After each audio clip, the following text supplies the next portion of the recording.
Good morning everyone. सो आज हम start करेंगे क्लास 7 ज्योग्राफी के चैप्टर वाटर। आज के चैप्टर में जो जो हमारे टॉपिक्स हैं वो हैं water cycle, terrarium, distribution of water and ocean circulation. जैसा हम सभी जानते हैं कि पानी हमारे जीवन के लिए बहुत ज़्यादा ज़रूरी है। ये हमारी ज़िंदगी का एक बहुत अहम हिस्सा है, यानी कि एसेंशियल पार्ट है। हमारा ही नहीं बल्कि प्रत्येक स्पीशीज़ के लिए पानी बहुत ज़्यादा इंपॉर्टेंट है। यहाँ तक कि हमारी खुद की पृथ्वी 70 से 71% तक पानी से ढकी हुई है, जिसलिए स्पेस से देखने पर यह हमें ब्लू दिखाई देती है और इसलिए इसे ब्लू प्लैनेट के नाम से भी जाना जाता है। तो हम कह सकते हैं कि पानी प्रत्येक स्पीशीज के लिए बहुत ज़्यादा इंपॉर्टेंट रोल निभाता है। हमारा सबसे पहला टॉपिक है वाटर साइकिल। हम ये पहले ही जान चुके हैं कि हमारी पृथ्वी का 70 से 71% भाग पानी से ढका हुआ है। वो पानी केवल ओशंस में ही नहीं बल्कि रिवर्स, लेक या अन्य वाटर बॉडीज के अंदर भी पाया जाता है। तो अब देखिए वाटर साइकिल के अंदर क्या होता है। जब हमारे सन की हीट, यानी हमारे सन की जो हीट है, गर्मी है, वो किसी भी वाटर बॉडी के सरफेस पे पड़ती है तो वहां का पानी इवेपोरेट हो जाता है, यानी कि भाप बनकर ऊपर उड़ जाता है। और उसके बाद ऊपर जाने के बाद वो भाप क्या करती है, ऊपर जाने के बाद वो भाप ठंडी होकर बादलों का निर्माण कर लेती है, यानी कि कंडेंस होकर क्लाउड्स बना लेती है। और वो क्लाउड्स ज्यादा ठंडे होने के बाद सी में या वापस रेन, स्नो और स्लीट के रूप में ही वापस धरती पर आके गिर जाते हैं। समझ आया? दोबारा देखिए, सन की हीट से क्या होता है, जितनी भी ओशन सरफेस के ऊपर का पानी होगा वो इवेपोरेट होकर ऊपर जाएगा और वापस ऊपर से ठंडा होकर नीचे जमीन पर वापस गिर जाएगा। तो हम कह सकते हैं the process by which water continuously changes it's form and circulate between ocean, atmosphere and land is known water cycle. यानी कि जिस प्रोसेस के अंदर हमारा पानी ओशन, एटमॉस्फेयर और लैंड के चक्कर काटता रहता है, उसी को हम वाटर साइकिल कहते हैं। नेक्स्ट टॉपिक है टेरेरियम। देखिए टेरेरियम क्या होता है। टेरेरियम एक आर्टिफिशियल एनक्लोजर होता है जिसके अंदर हम छोटे छोटे प्लांट्स को रखते हैं। ये बेसिकली आपका सजावट में काम आता है। ये आप साइड में पिक्चर देख सकते हैं, जार के अंदर हमने छोटे छोटे पौधों को रख रखा है, ठीक है। लेकिन अब हम इस चैप्टर में इसकी बात क्यों कर रहे हैं? हम इसकी बात इसलिए कर रहे हैं क्योंकि हमारी अर्थ भी एक टेरेरियम की तरह ही है। क्यों? क्योंकि because the same water the existed centuries ago that exist today, यानी कि जो पानी पृथ्वी पर आज मौजूद है वही पानी हजारों सालों पहले भी मौजूद था। इसलिए हम कह सकते हैं कि अर्थ पर जो पानी है, जो वाटर है, वो हमेशा से कांस्टेंट रहता है, ठीक है। फॉर एग्जाम्पल अगर हम देखें, जो पानी शायद आज आप हरियाणा के खेतों में यूज कर रहे हो, वो पानी हो सकता है कि अमेज़न रिवर से आया हो, ठीक है। अब फॉर एग्जांपल अगर हम बात करें, देखिए जब इवेपोरेशन होता है किसी भी पानी का, तो ये तो है नहीं कि पर्टिकुलरली अगर हिंद महासागर से इवेपोरेशन हुआ है पानी का तो वो केवल भारत में ही बरसेगा, वो कहीं भी जाके बादल तो कहीं भी बरसेंगे। तो इसलिए हम कह सकते हैं कि जो पानी हम आज हरियाणा के खेतों में यूज करें हैं, हो सकता है वो पानी हजारों साल पहले कहां से आया हो, अमेज़न रिवर से आया हो, ठीक है। तो टेरेरियम का मीनिंग समझ आ गया। तो बढ़ते हैं अब अपने अगले टॉपिक की तरफ। अब हमारा नेक्स्ट टॉपिक है डिस्ट्रीब्यूशन ऑफ वाटर बॉडीज। देखिए बेसिकली वाटर बॉडीज की अगर हम बात करते हैं तो वाटर को दो पार्ट्स में डिवाइड किया जाता है। एक होता है सलाइन वाटर, एक होता है फ्रेश वाटर। अब सलाइन जो होता है, सलाइन का मीनिंग ही होता है खारा। क्या? खारा, ठीक है। तो बेसिकली सलाइन वाटर जो है खारा पानी है, और खारा पानी हमेशा समुद्र में या फिर महासागरों में, यानी कि ओशियंस और सीज में मिलता है, ठीक है। और फ्रेश वाटर बहुत कम मात्रा में हमें मिलता है, ठीक है। अब देखिए सलाइन वाटर जो है 97.3% है, ठीक है। और फ्रेश वाटर काउंट अगर आप देखें तो इसमें आधा तो यूजेबल ही नहीं है, ठीक है। जैसे आइस केप्स हैं, 0.2% हमारा आइस केप्स के अंदर जिनको हम यूज नहीं कर सकते, ठीक है। ग्राउंड वाटर में 0.68% मिल जाएगा। फ्रेश वाटर लेक्स के अंदर 0.0009%, same with inland seas and salt lakes के अंदर, ठीक है। अब एटमॉस्फेयर के अंदर भी तो पानी होता है, जो बादल बने रहते हैं, तो उसके अंदर 0.0019% हो गया। रिवर्स में कितना हो गया? 0.0001% हो गया, ठीक है।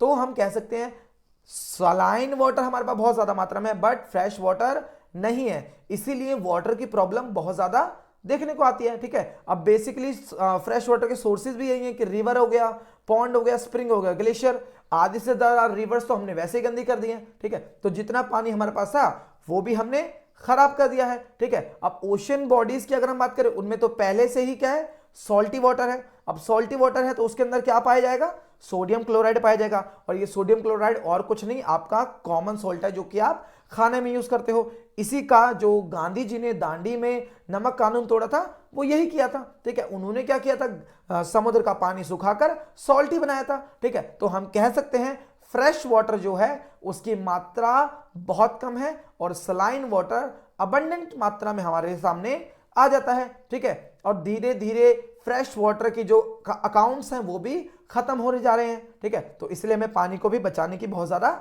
जरूरत है। अब हमारा नेक्स्ट टॉपिक है ओशन सर्कुलेशन।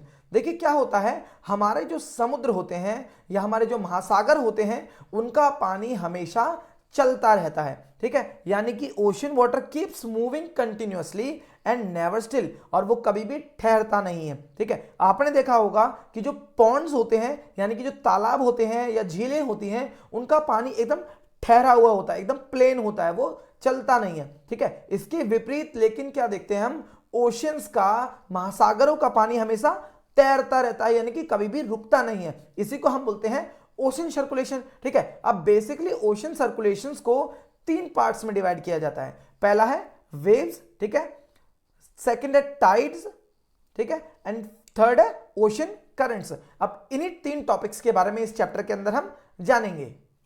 अब हमारा सबसे पहला टॉपिक है वेव्स का। देखिए बेसिकली वेव्स होती हैं तरंगे। क्या होता है, waves are formed when wind scrape across the ocean surface, the stronger the winds blows the bigger the waves become. यानी कि जब हवाएं बहुत तेज स्पीड में चलती हैं तो समुद्र का जो ओशन सरफेस का जो वाटर है वो बहुत तेजी से राइज एंड फॉल होता है। ठीक है, इसीलिए क्या होता है, कभी कभी बहुत बड़ी बड़ी तरंगे उठनी शुरू हो जाती हैं। ठीक है, इसी को हम बोलते हैं वेव्स। ठीक है, अब कभी कभी ये वेव्स इतनी ज्यादा बड़ी हो जाती हैं कि ये सुनामी का रूप धारण कर लेती हैं। अब सुनामी क्या है, देखिए सुनामी एक जापानीज वर्ड है जिसका मीनिंग होता है हार्बर वेव्स। अब हार्बर होता है बंदरगाह, क्या, बंदरगाह जहां पे शिप्स वगैरह खड़ी होती है ना वो। ठीक है, अब जब भी सुनामी आती है वो क्या करती है, हार्बर को डिस्ट्रॉय कर देती है। ठीक है, इसीलिए इसका नाम हमने हार्बर वेव्स रख दिया, क्योंकि जब भी सुनामी आएगी वो बंदरगाह को नष्ट कर देगी, तो इसलिए इसका नाम क्या रख दिया गया है, हार्बर वेव्स। ठीक है, तो हम सुनामी को हार्बर वेव्स भी बोल सकते हैं। ठीक है, क्या होता है, when the water on the surface of the ocean rise and fall alternately they are called waves. ठीक है, जो मैंने बता चुका, जब भी हवाओं के द्वारा क्या होगा, तेज तेज वेव्स चलेंगी यानी कि तरंगे चलेंगी, राइज एंड फॉल होगा पानी का, उसी को हम वेव्स बोलेंगे। ठीक है, कभी कभी जब स्ट्रॉम आ जाता है, तूफान आ जाता है और हवाएं बहुत तेज मात्रा में, बहुत तेज स्पीड से चलती हैं, तब क्या बहुत बड़ी बड़ी तरंगे उठना शुरू हो जाती हैं। ठीक है, इसके अलावा कभी कभी भूकंप से यानी कि अर्थक्वेक से, वॉल्केनिक इरप्शन से या अंडरग्राउंड लैंडस्लाइड से भी क्या होता है, large amount of water shift हो जाता है। ठीक है, अपनी जगह से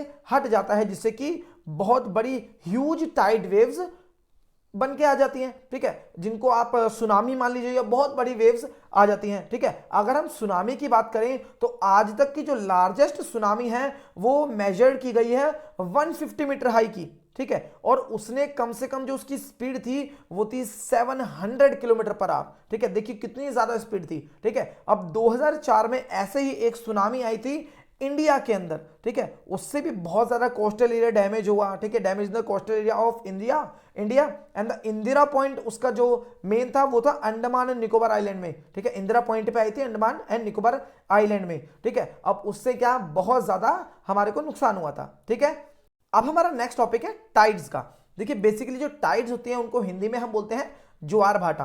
क्या होता है, the rhythmic rise and fall of the ocean water twice a day is called tides. ठीक है, यानी कि दिन में कम से कम 2 बार पानी का उठना और गिरना ही क्या कहलाता है, ज्वार भाटा यानी कि टाइड्स कहलाता है। अब ये 2 तरह की होती हैं, जब ऊपर उठेगी तो वो कहलाएगी हाई टाइड्स और जब नीचे गिरेगी वो कहलाएगी low tides. When the water cover as much the shore by rising the highest level, जब अपने हाईएस्ट लेवल पे पानी उठेगा वो हाई टाइड कहलाएगा। ठीक है, वो क्या कहलाएगा, हाई टाइड कहलाएगा। और जब वो वापस आके सरफेस की तरफ यानी कि शोर की तरफ वापस आएगा उसको क्या बोलेंगे हम, लो टाइड बोलेंगे। ठीक है, यानी कि टाइड का उठना हाई टाइड और गिरना लो टाइड। ठीक है, सो बेसिकली अब हम जानेंगे कॉज ऑफ टाइड्स, यानी कि ये टाइड्स आती क्यों हैं। देखिए क्या होता है, the gravitational pull exerted by the sun and the moon on the earth surface cause tides, यानी कि चंद्रमा का और सूरज का जो ग्रेविटेशनल पुल है जो अर्थ के सरफेस के ऊपर पड़ता है उसकी वजह से ये टाइड्स आती हैं। ठीक है, अब वो देखते हैं कैसे। देखिए क्या होता है, द वाटर ऑफ द